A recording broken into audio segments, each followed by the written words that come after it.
1 अप्रैल 2022 से कौन कौन सी चीजों में तब्दीली की गई है वो आपको बता रहे हैं। आज के बाद अब प्रोविडेंट फंड पर ब्याज लगेगा, वहीं होम लोन के सूद पर सब्सिडी खत्म कर दी गई।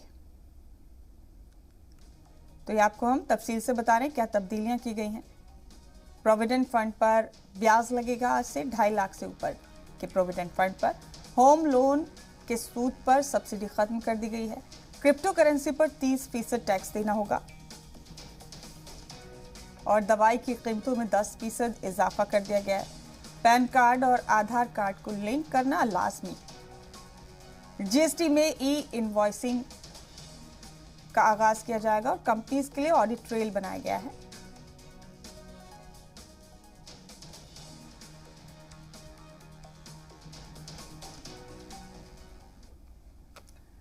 और इस अहम खबर पर हमारे नुमाइंदे शुएब रजा बराह रास्त मौजूद हैं हमारे साथ तमाम मालूमात लेकर। इस खबर के हवाले से शुएब, कई तब्दीलियां आज 1 अप्रैल 2022 से आम लोगों की जिंदगी में नाफिज होने वाली हैं और इनमें कई चीजें बहुत अहम हैं। 2.5 लाख से ऊपर के प्रोविडेंट फंड पर अब ब्याज लगेगा। दीगर चीजें हैं, पैन कार्ड को आधार से लिंक करना लाजमी होगा। दवाई की कीमतों में 10% इजाफा हो जाएगा। कुल मिलाकर कितनी बड़ी तब्दीलियां हैं शुएब, किस हद तक आम आदमी इनसे मुतासिर हो सकता है? बिल्कुल, देखिए मुमताज, हम रोजाना बात करते हैं और पिछले कई दिनों से लगातार बात हो ही रही है कि महंगाई बढ़ रही है। कई ऐसी चीजें हैं जिनको लेकर जो आम आदमी को सीधा मुतासिर कर रही है।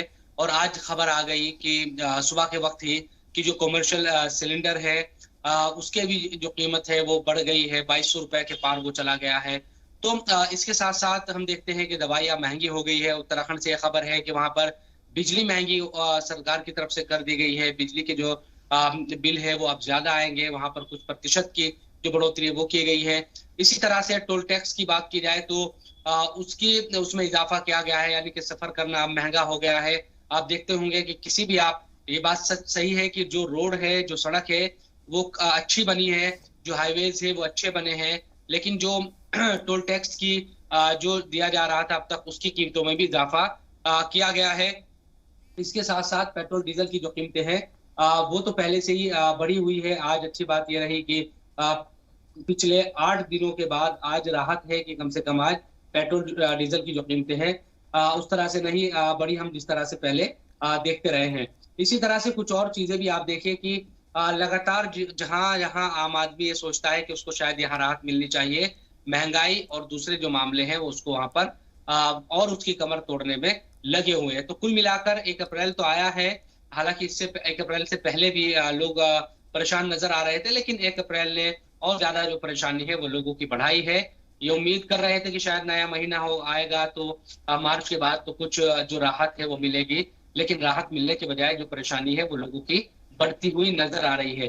तो हर मोर्चे पर कहीं ना कहीं आम आदमी पार्टी की जो जेब है, आप माफ कीजिएगा, आम आदमी की जो जेब है वो यकीनन उस पर असर पड़ता नजर आ रहा है। और ये सरकार को सोचना है कि किस तरह से उसके वादे थे तमाम तरह के उन तमाम चीजों को लेकर, क्योंकि सिर्फ मरकजी हुकूमत नहीं बल्कि सूबाई जो हुकूमतें हैं, आप अलग अलग जगहों पर देख लीजिए, वो भी अपने तरीके से उनका जो टैक्सेस हैं या दूसरी जो चीजें हैं उनको बढ़ाने में लगी हुई है।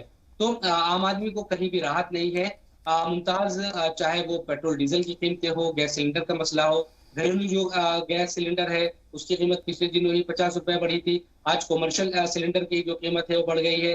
तो ये तमाम जो चीजें हैं इनकी जब जो कमर्शियल सिलेंडर है उसकी कीमत बढ़ती है तो आप बाहर कोई सामान खाने के लिए जाते हैं, आप बाहर खाने के लिए जाते हैं या कुछ और चीज खरीदने के लिए जाते हैं, तो उसी तरह से उसकी जब लागत बढ़ती है तो आम आदमी पार्टी माफ कीजिएगा आम आदमी कहीं ना कहीं उससे मुतासिर होता है और जो लोग हैं वो परेशान नजर आते हैं।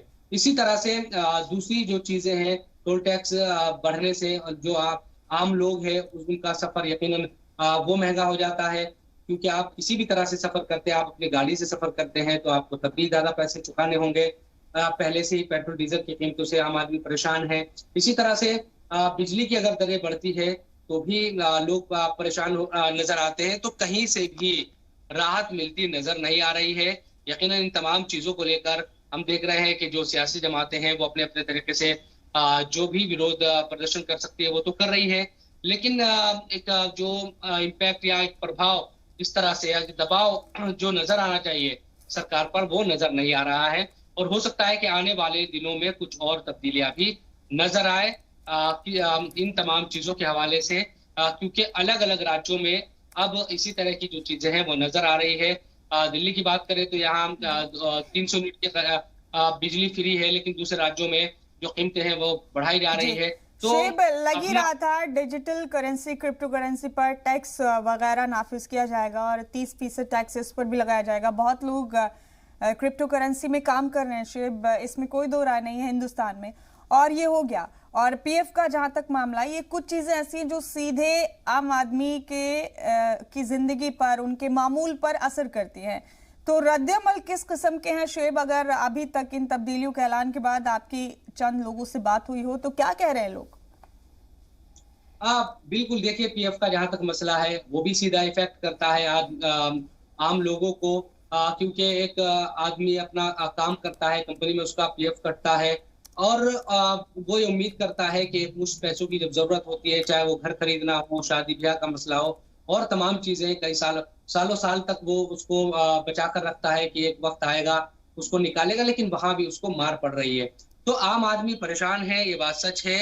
इन तमाम चीजों के बारे में सरकार को संजीदगी के साथ सोचना होगा कि दरअसल ये तमाम जो चीजें हैं, इन तमाम चीजों का असर आम लोगों की जिंदगी पर पड़ रहा है। उसका पहले से ही जो किचन का बजट है वो गड़बड़ाया हुआ है, उसकी जो जिंदगी है महंगाई की वजह से वो परेशान है।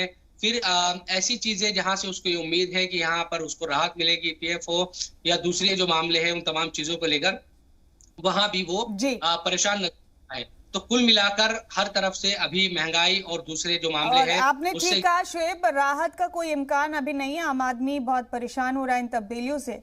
फिर आपसे अपडेट लेंगे शुएब। आपका बहुत शुक्रिया इस अहम खबर पर जुड़ने के लिए।